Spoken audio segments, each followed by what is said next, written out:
Thank you, everyone, for joining us today, and I trust you'll have some things that will help you in your business to close more contracts. And as Sarah mentioned, we'll be available to answer questions when we finish. So be sure and chime in with what you're wanting to know about. We'll try to answer it the best we can. So we're going to be talking about best practices for surveying buildings, and I'm going to be doing a screen share and trust that we'll get all that lined up here. So we're digging into that, and here we go with the slideshow. Okay, everyone see that okay? I can see it. Looks great. Okay, super. So session 2 is best practices for surveying buildings, and Sarah has some questions to kind of guide us through what we'll be talking about today. So our first question is, Gary, when conducting a building survey, why is it important to accurately collect the square footage that needs to be cleaned? Well, it is very critical to determine the net cleanable. And we know the calculation is length times width of the building to arrive at the square footage. However, from that, you need to subtract any vacant areas or other areas that will not be cleaned, so you arrive at the net cleanable. But actually, it doesn't stop there. There are 3 critical reasons why you need to calculate the net cleanable. And that would be the square footage minus the vacant or the locked areas. So once your company begins to grow, or if you currently provide carpet cleaning and floor care, you'll want to break out those square footages for separate pricing. We call that additional services. Another reason would be for separating floor types is that hard floor coverings generally take longer to clean during the winter or rainy season because you have to dust mop and then periodically or even nightly wet mop or auto scrub, and that takes longer than vacuuming the carpet. Now, once you have the measurements, if you have our JanBid program, it automatically calculates a price for carpet encapsulation and hot water extraction. Plus, it prices the floor care, including burnishing, scrub and top coat, and a total strip and refinish of the floors. The nice thing is that you collect all the floor coverings as one room. That saves a lot of time. You don't have to measure every single room.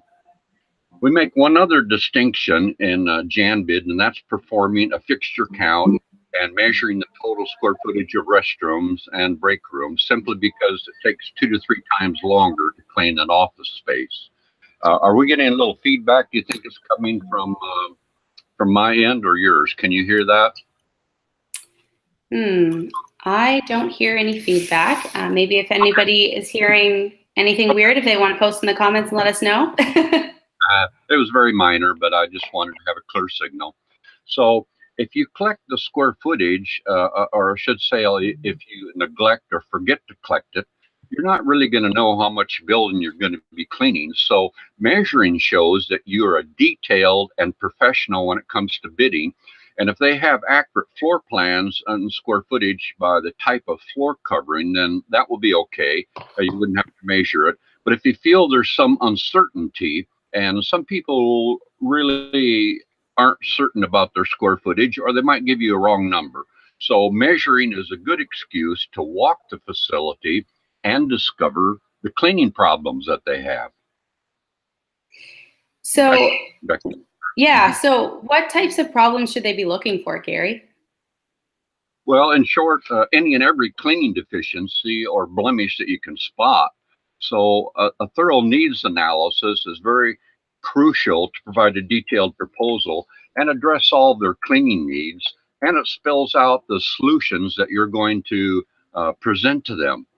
It can be used to build a case for the prospect to have reason to fire the incumbent contractor so you can be hired.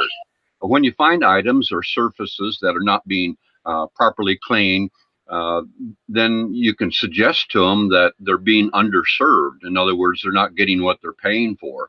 And we're going to cover strategies on how to counter lowball bids in our next seminar, so make sure you don't miss that. The cleaning problems then become your ammunition to move things in your direction. And during the building survey, you put on your consultant's hat and you attempt to identify and prescribe the solution to all their cleaning problems, either during the survey or at least during your presentation. So if the prospect seems happy with the current cleaning and you notice that there's a lot of dirty areas, you might even consider offering to do a building inspection right then. So recently, SWEP published a blog that we had written outlining 12 key points to investigate, such as if there's cross-contamination issues, if there's inferior or non-existent training programs, lack of quality inspection reporting, which SWEP does a wonderful job. You need to have that program in order to do your inspections. Could be security issues, safety problems, poor response times, insufficient back-end support. There's where, again, the SWEP program will help with all the communications between you and your staff and the customer. It might be a lack of confidentiality. Maybe they saw the other cleaning people looking at papers that were on the desk and they didn't appreciate it. Could be inferior recruiting methods, a lack of focus. Maybe their crew is underpaid and unmotivated, or lack of integrity. And there are several others, but these are some of the main points that you want to be aware of while you're doing your survey. Absolutely. So how do you collect this information, Gary? Do you use a form, or how do you collect it? Well, we like to use the survey that we have. If you have JanBid, it asks 10 questions of the customer that sort of open up a dialogue. In other words, they start out with just general soft questions that they relate to, and it shows that you really understand bidding and you want to understand the needs that they have in their building. You don't have to ask every question, but of course you need to get the square footage breakdown, the frequency, and the specifications. And you want to inquire if there are things that they'd like to see improved. And also if they have a monthly budget range for the cleaning. They don't always answer that, but it doesn't hurt to ask. So within JanBid, in the case of an extremely low budget, you could discuss presenting a partial clean on certain nights, and then you might even present 2 bids for them to choose. That's really good advice. Is there any other information that can be collected to help win contracts? Yes. You want to remember that your overall survey style has to create a preference for your services over your competitors. So here's a point to remember. While you're sizing up the facility, the prospect is sizing you up. And if you're new in the business, always rehearse and memorize your building survey questionnaire. So if you go in and you're looking uncertain or concerned about the survey, you'll raise some red flags about your competence and your confidence. So another strategy when working with the prospect is to always invent a reason to call back. That's very important. Always invent a reason to call back. Something you notice, something you want to help them with, a concern that will impress them, that you want to take care of all their cleaning problems and turn things around. So really, you need to increase your presence. Now, some experts show how to use a hard sales approach, and they apply a little pressure, maybe manipulation, but I'm not built that way, so I use a consultant's approach. And if you missed our last seminar, look it up at sweatworks.com. In that presentation, we discussed our 7 cleaning variables that, when these are rated on a sliding scale, it'll project your cleaning production rate. Very important. So once you score the 7 cleaning variables, JanBid will show you how many hours at a time it'll take to clean. And that's one of the most critical parts of preparing accurate proposals. On workstation density or traffic, all you have to do is ask them how many people work in the building or how many visitors they have a day. You can divide that into the square footage and you get workstation density. So those are some of the things to check out that do affect your production time. So before we go to the question and answer and learn more about SWEP, we just wanted to point out that we do have some products that will help contractors. You don't have to reinvent the wheel. We have a system for just about every segment of the business. And these are found on our website. And there we go. And there's an article there we have on how to start or expand a commercial cleaning business. And we have a question and answer section where we've answered about, maybe 200 questions. And basically, it'll show you how to win more contracts.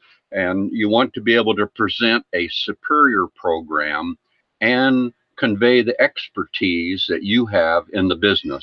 So we have some tools to help you do that. Here's our website, my email, and of course, Sweat. So that kind of covers what I wanted to do today. Be sure and tune in next time about low ball bids, and we'll turn it back to Sarah and Christian. Okay. Thank you so much, Gary. And apologies, I feel like I did hear some feedback there at the end. There's a baby crying outside my window. So if you heard that, we have a bigger audience than we thought. So while we're waiting for some questions to come in from our audience, I have one because I think it's more, I'm just wondering if you can dig a little deeper for me. Because I think one of the most important things you talked about was probably finding the weaknesses or the inadequacies of your competitors. And I'm just wondering if there's any of, you showed a fairly big list of different reasons why they might not be satisfied with their current services. So I'm just wondering if you can like dig into maybe, is there one or two that you see come up again and again and again that is most common? Well, quality concerns is probably number one. And I think it sure makes sense if you have the Sweat program, you can show the customer your quality inspection or quality assurance program and how you communicate with your employees, even on the job. You're able to dialogue with them, point out things, they can find out the instructions, they can cue you up of things so that if your phone rings the next morning, you'll already know what happened that night. So those communications are excellent. Most companies don't have them. They just go to bed at night hoping that the people in the building got everything done appropriately. So quality is really probably issue number one, mainly because of poor training programs, of burnout, worker burnout. And we're going to be publishing some articles about how to work with your employees to give some recognition and some show them interest that you care about what they're doing and how to dialogue with them so that they have a certain level of job satisfaction. But when you're touring the building, that's the time to discover all the cleaning problems. So you're looking around. Over the years, my wife knew that if we went into a building together, maybe to do business there or to visit someone, I immediately was looking at the condition of the cleaning. I was looking at all the corners, the ledges, the carpet. And so that's a major issue. Now, sometimes a prospect really is closed-lipped, you might say, and they won't open up and tell you what's on their mind, what the issues are. And so that makes your job a little bit harder. When they do open up, then you have just a new vista of what all you can take care of and present yourself as a turnaround expert. In other words, all these issues they're having, they won't have with you. So you want to weave that into your conversation.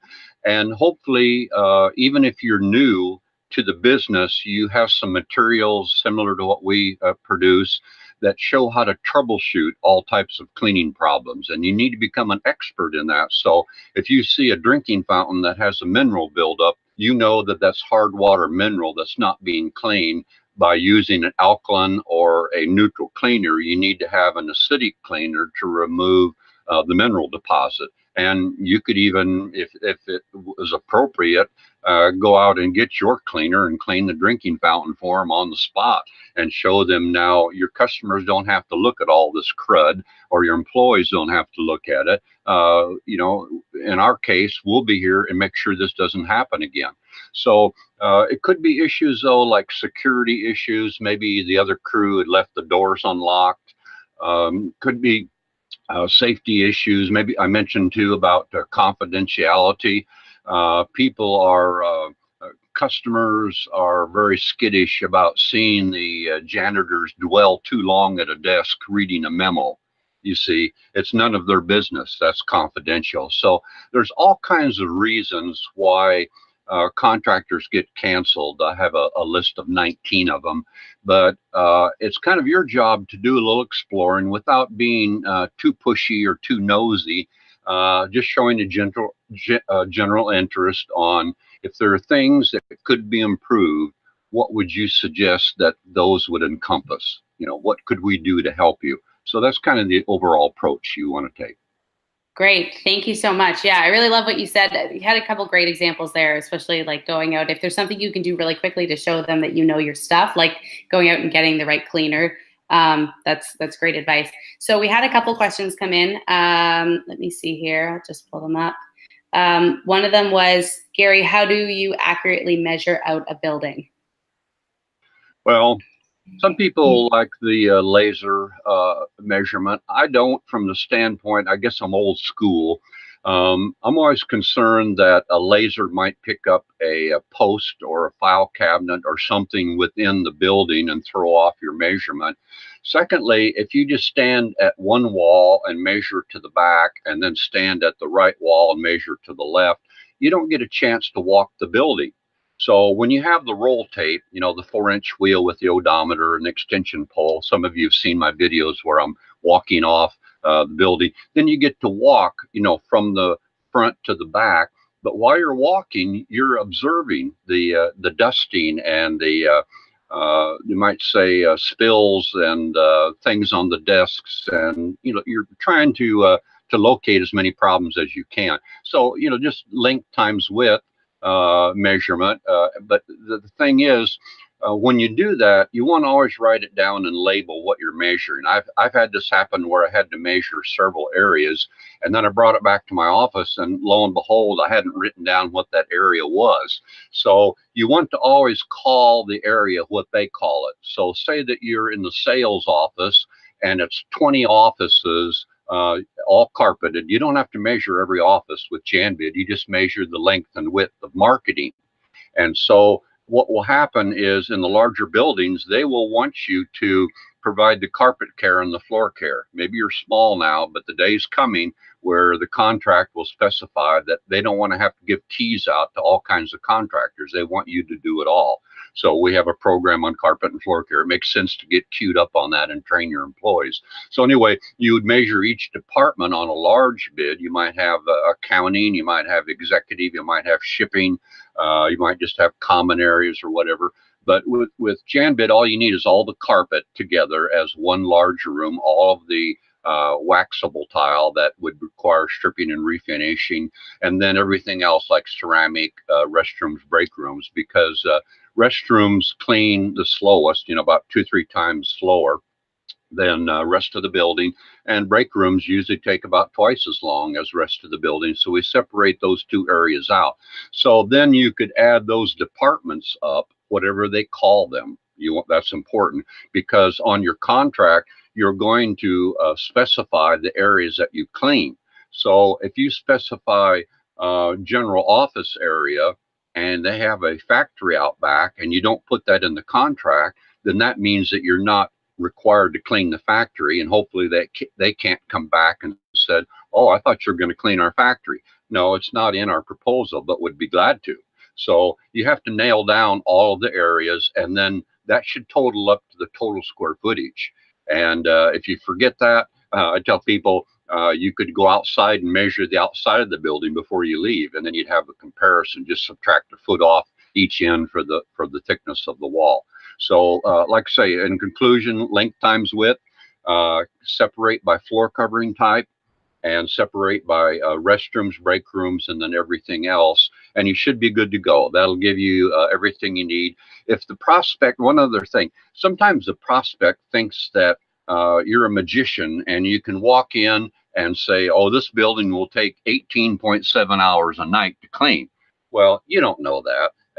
Even if you did, you know, I might be able to come up with that in my head. But how do you teach that to someone? You can't. So if you have square footage, JanBid quantifies it and breaks it down to a production rate.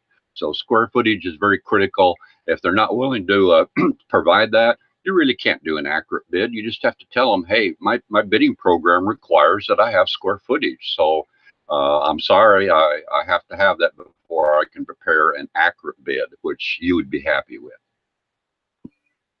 Awesome. Great. Thank you. Another good question here. Do production rates differ from target market segments like education, hospitality, healthcare, industrial, malls, etc.? From David. David's wondering that. They do, but to a lesser degree.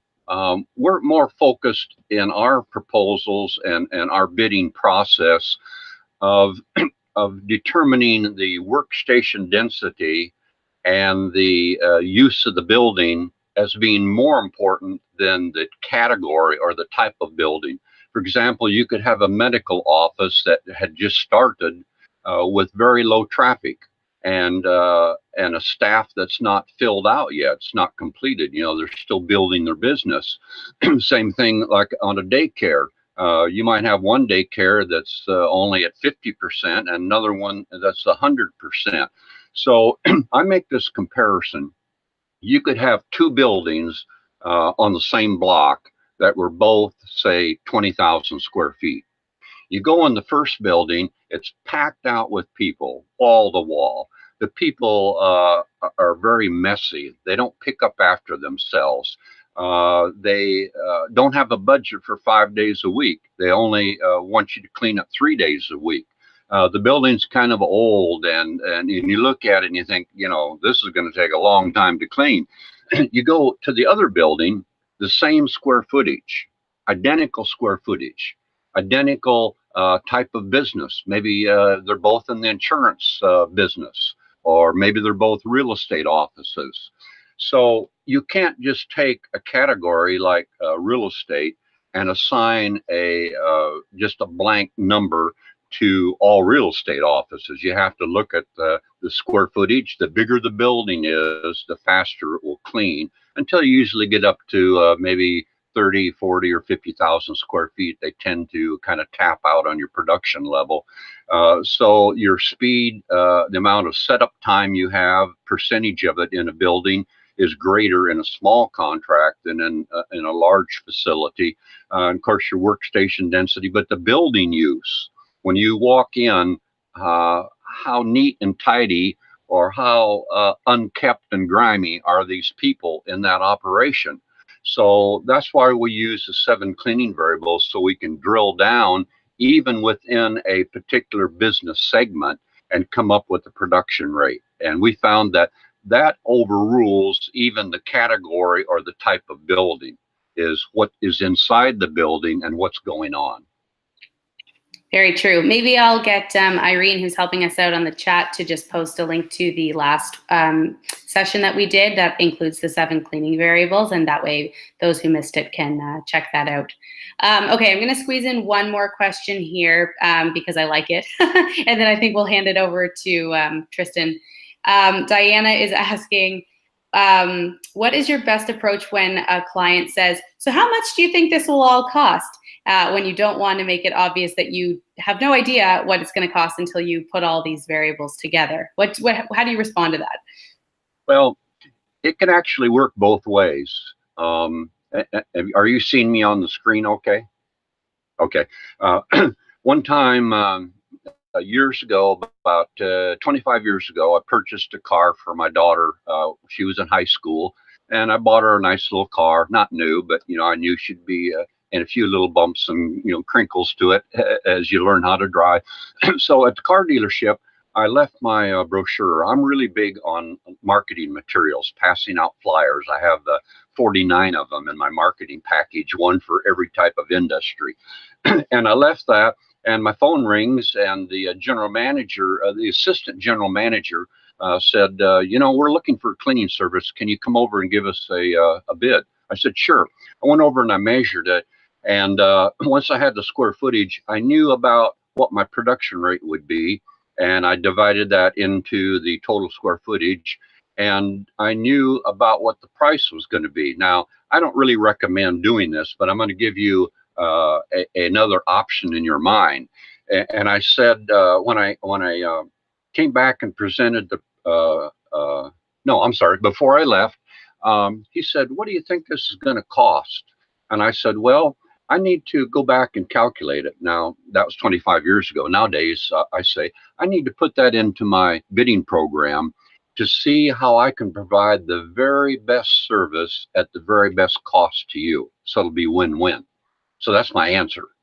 I want to really crunch these numbers in your favor and come up with a very comprehensive program that you're happy with, where we take care, and we'll be talking about that in the lowball bidding, taking care of all the cleaning issues and doing what we say we're going to do and following the cleaning specifications.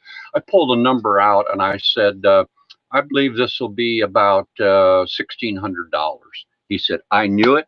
He said, I've only been paying about $1,300, and I knew I wasn't getting even money's worth on that. I was probably getting $1,000 worth of cleaning.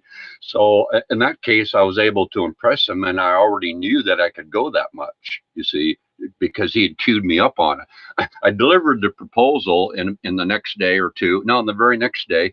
And when I drove back, got to my office, my phone rings, and the assistant general manager says, hey, Gary, we like your proposal. Can you start tomorrow night? And I said, sure, but I can't get everything turned around in one night. So it was going to take me a few days and probably the weekend to get everything cleaned up.